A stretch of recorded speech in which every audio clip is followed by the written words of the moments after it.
இன்றைக்கி தயிர் காஞ்ச மிளகாவை எப்படி செய்கிறதுன்னு பார்க்கலாம்.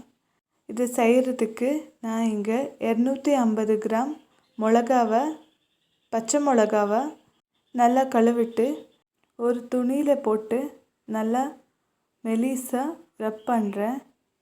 மேலே இருக்கிற தண்ணி, டஸ்ட்டு எல்லாமே போகணும். அதனால் ஒவ்வொன்று மிளகாவை எடுத்து இந்த மாதிரி ஸ்லிட் பண்ணணும். எல்லா மிளகாவும் இப்படியே பண்ணி வச்சுக்கணும். பாருங்கள், இப்படி நல்லா ஸ்லிட் பண்ணி வச்சதும் ஒரு குட்டாணியை எடுத்து அதில் ஒரு சமச்சம் வெந்தயம் போடுறேன். அது கூட ஒரு சமச்சம் ஜீரகம் போட்டு நல்லா பவுடர் பண்ணி வச்சுக்கலாம். ஒரு சைடில் ஒரு மாதிரி மசாலா போடுவாங்க. நான் இங்கே இந்த 2 ஐட்டம் மட்டுமே போட்டு நல்லா பவுடர் பண்ணிட்டு சைடில் வச்சுக்கிறேன்.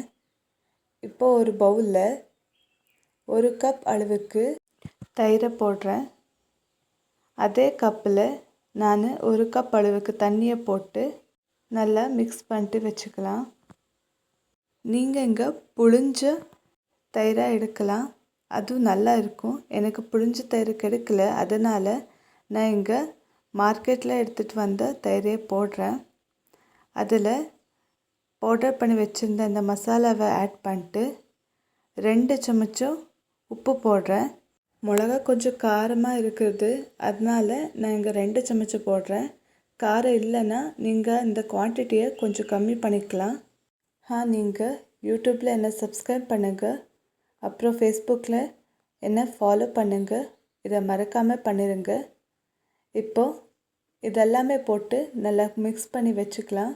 ஸ்லிட் பண்ணி வச்சுருந்த இந்த மிளகாவை இந்த தயிர் மிக்சரில் போட்டு நல்லா ஒரு வாட்டி மிக்ஸ் பண்ணலாம். இதை 3 நாள் வரைக்கும் ஊற வைக்கணும். தினமும் 2 வாட்டி கையாட்டணும். காலையில் அப்புறம் சாயந்தரத்தில் 2 வாட்டி கையாட்டி 3 நாள் வரைக்கும் இப்படியே ஊற வைக்கணும். 3 நாளுக்கு அப்புறம் இதை எடுக்க போகிறேன். பாருங்கள், இந்த மாதிரி வந்திருக்கு, நல்லா ஊறிருக்கு. இப்போ இதை ஒரு பிளேட்டில் எடுத்து வெயிலில் நல்லா காய வைக்கணும். 3 நாள் வரைக்கும் நல்ல வெயிலில் காய வைக்கணும். அப்போ தான் இதை ஸ்டோர் பண்ணி வைக்க முடியும். நல்லா காய வைக்கலைன்னா இது ஸ்டோர் பண்ணி வைக்க முடியாது. அதனால் 3 நாளுக்கு அப்புறம் பாருங்கள் எவ்வளோ காஞ்சி எவ்வளோ கிறிஸ்பியாக வந்திருக்கு. இதை இப்போது ஸ்டோர் பண்ணி வைக்கலாம். நீங்களும் ஒரு வாட்டி வீட்டில் ட்ரை பண்ணி பாருங்கள், உங்களுக்கும் இது பிடிக்கும். பாருங்கள் எவ்வளோ நல்லா வந்திருக்கு. இப்போது ஒரு கடாயில் எண்ணெயை போட்டு எண்ணெய் சூடானதும் 5-6 நான் இங்கே காஞ்ச தயிர் மிளகாவை போடுறேன். இதை கொஞ்சம் கிறிஸ்பியாக ஆகிற வரைக்கும் நல்லா வறுத்து எடுக்கணும். பாருங்கள் எவ்வளோ நல்லா வந்திருக்கு. இந்த மாதிரி ஒரு வாட்டி பண்ணி சாப்பிடுங்க. கமெண்ட் பண்ணி சொல்லுங்கள் எப்படி வந்திருக்குன்னு. நான் இங்கே தயிர் சாதத்தோடு சர்வ் பண்ணுறேன். ஓகே, பாய்.